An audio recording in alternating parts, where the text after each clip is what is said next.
Hello, my subscribers.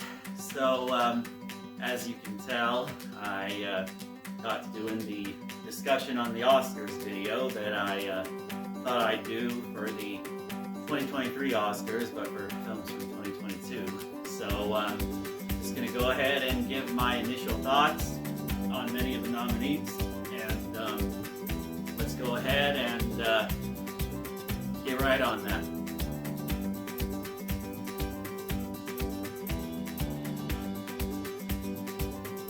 Well, to start off the discussion right now, I gotta say this. Holy shit, Top Gun Maverick got Best Fucking Picture.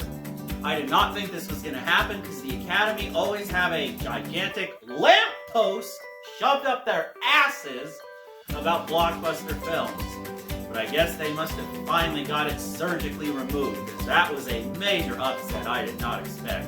Even if it doesn't win, holy shit, I'm just glad it got a fucking nomination. I thought it was going to get all the technical nominations, and Lady Gaga, of course, would get a nomination for her song, Hold My Hand, which nonetheless is absolutely great, and definitely of all the things I love about Lady Gaga, and definitely her deserving the Oscar she won for A Star Is Born. She actually looked pretty nice in a flight suit, not gonna lie, during that music video. It was really nice, and definitely set up the relationship between Penny and Maverick really well. But yeah, anyway, holy shit, I did not see that coming. That was an absolute surprise. Congratulations to Tom Cruise and all the other producers, Jerry Bruckheimer and everyone at Paramount, and also just really taking the time to get this done. Now I'm kind of glad this movie wasn't made in the 90s or the 2000s, so Tom Cruise could really grow and mature as an actor, like I said in my video discussing Top Gun Maverick. After being in Mission Impossible and everything else, he's gaining his reputation as the actor who's willing to put his own life on the line for our entertainment. Dang near like the American Jackie Chan with all the crazy stunts he does. But yeah, nonetheless, really glad that it got all those nominations, and really glad on that. So guess that's my big part on that right there. I guess I'm going to go ahead and get my rant out of the way on this travesty, Avatar: The Way of Water getting a nomination.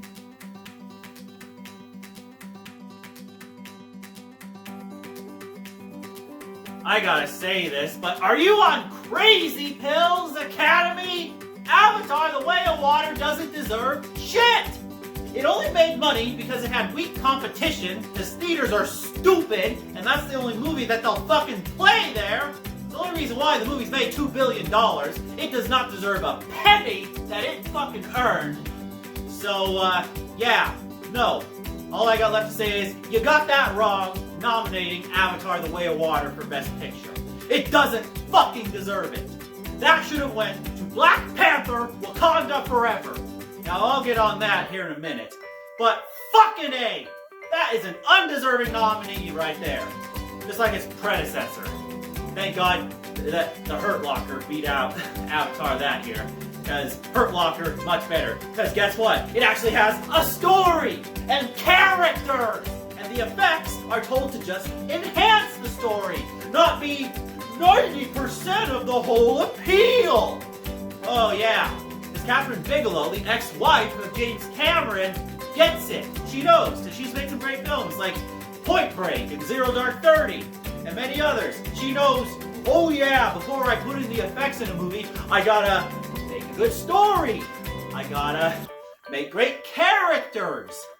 And I also gotta make the audience care for these characters. Like what happened with Bodhi and Johnny Utah in Point Break, and James in The Hurt Locker. Just about everybody. Even the soldier who died in the first 15 minutes in The Hurt Locker is a much better developed character than about the bulk of everyone in both Avatar movies. Especially Sam Worthington. I hate to say this, but Sam, you've only had one great performance in your whole fucking career, and that was Hacksaw Ridge. You don't have much charisma, and I think I can find more charisma in my frickin' cabinet than him. He's definitely no leading man. He's not an RDJ. He's not a Tom Cruise. He's not someone that can lead a film. I do not get that. And Zoe Saldana is dang near the only actress who's really making those movies somewhat enjoyable. But that's because she's worked with Marvel and been Gamora and has built up a pretty solid career. Alright, before I lose my voice, let's go ahead and move on from Avatar: The Way of Water, because as you can tell, I'm quite fucking pissed with that bullshit. Let's go ahead and get to the other Best Picture nominees, and I guess I'll get my little spiel on Black Panther: Wakanda Forever next.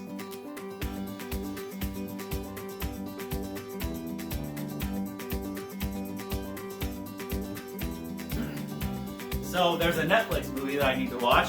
I don't know if it's going to win very many nominations, but it's All Quiet on the Western Front. So definitely want to watch that for sure.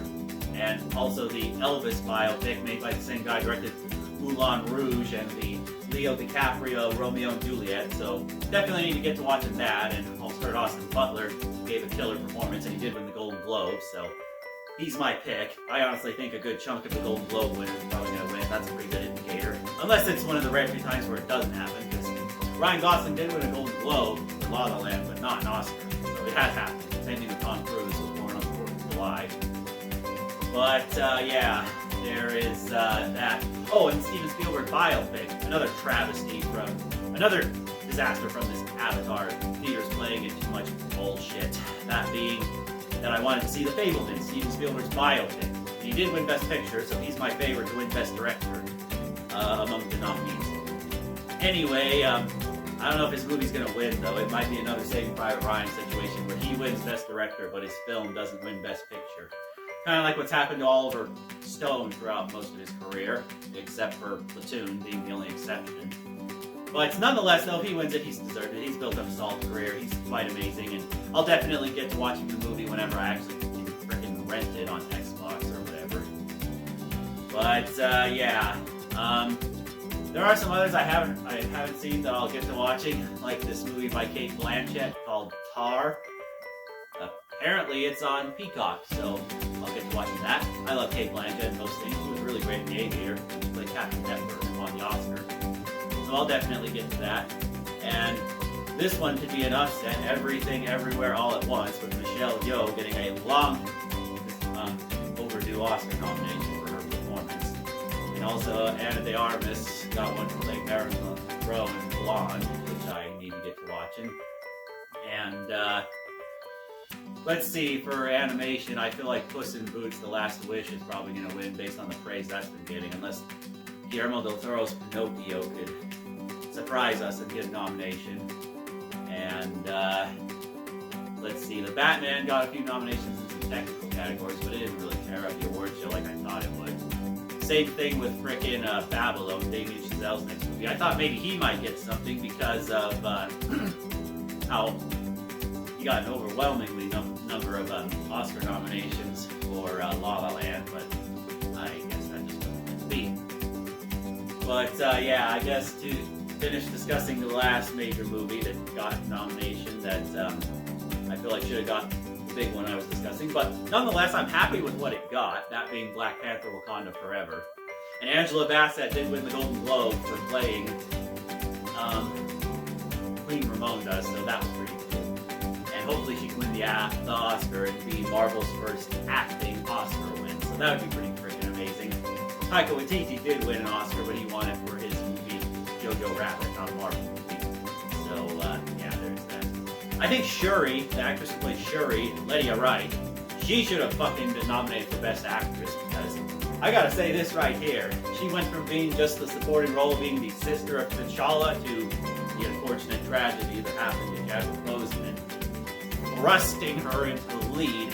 And boy, that could not have been no easier task, and just how great of a man Chadwick Boseman was, knowing that she's having to live up to his legacy. She's in his shadow, but with the help of Ryan Coogler, from his direction to his script, I think it all ended up working out pretty well, and definitely can't wait to see what Black Panther 3 is going to be like. But nonetheless, glad I got all the technical nominations, and Rihanna's Lift Me Up. I think she may have just delivered a new career best song right there. And hopefully when she performs in the Super Bowl, she can give us some more pretty awesome songs.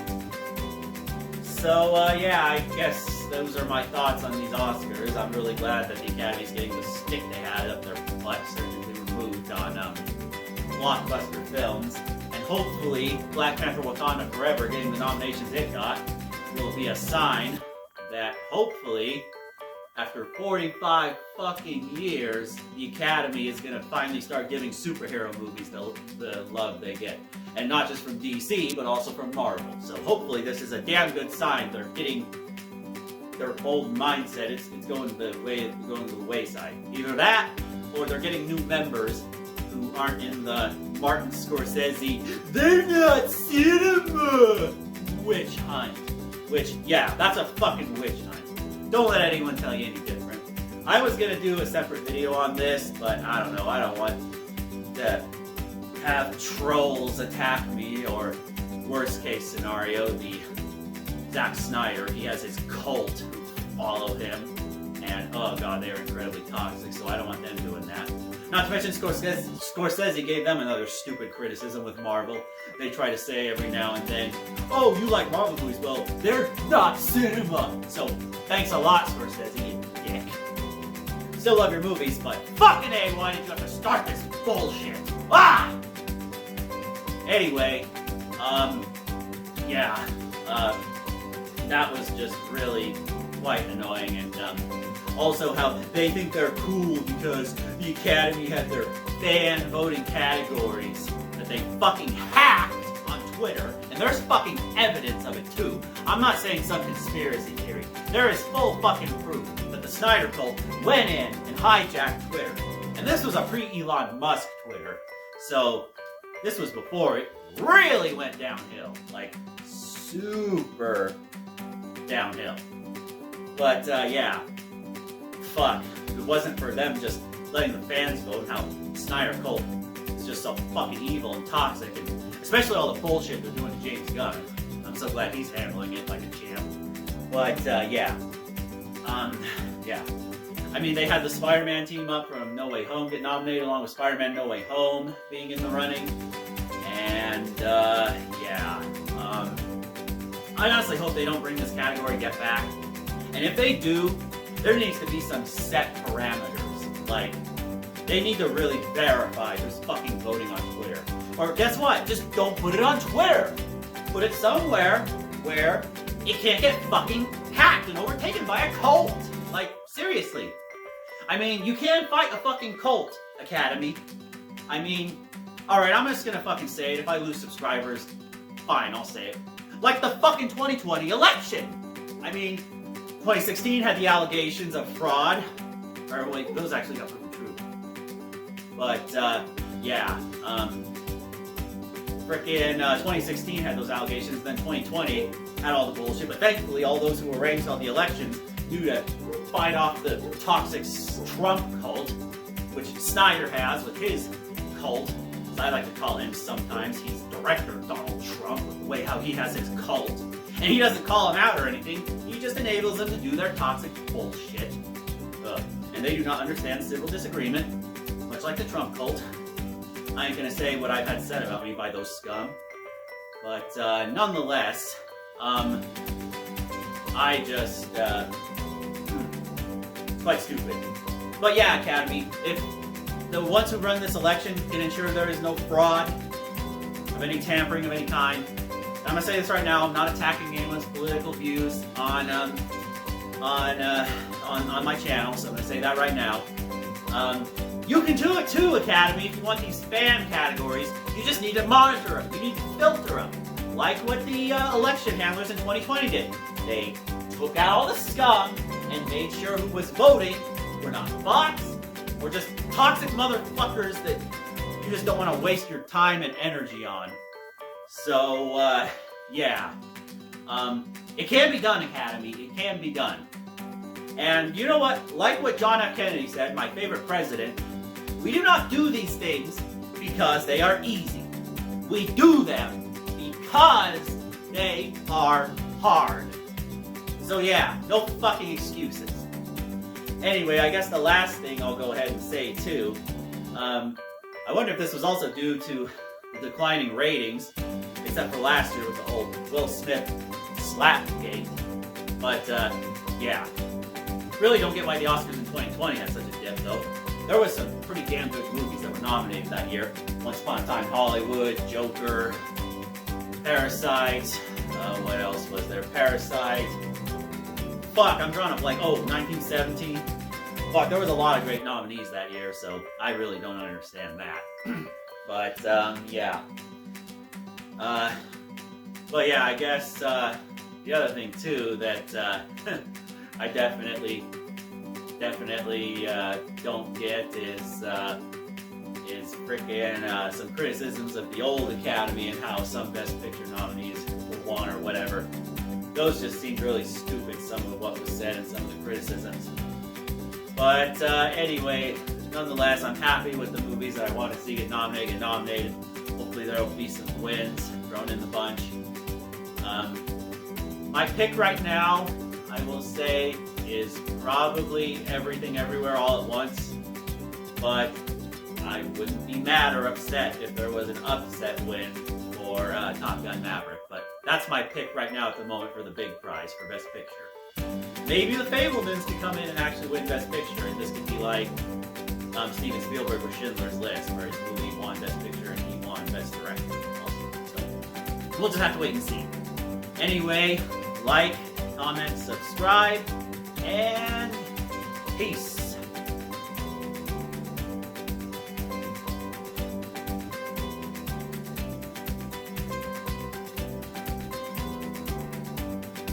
This video is approved by Judy. Say hi, Judy. Judy says hi, and she says like, comment, subscribe.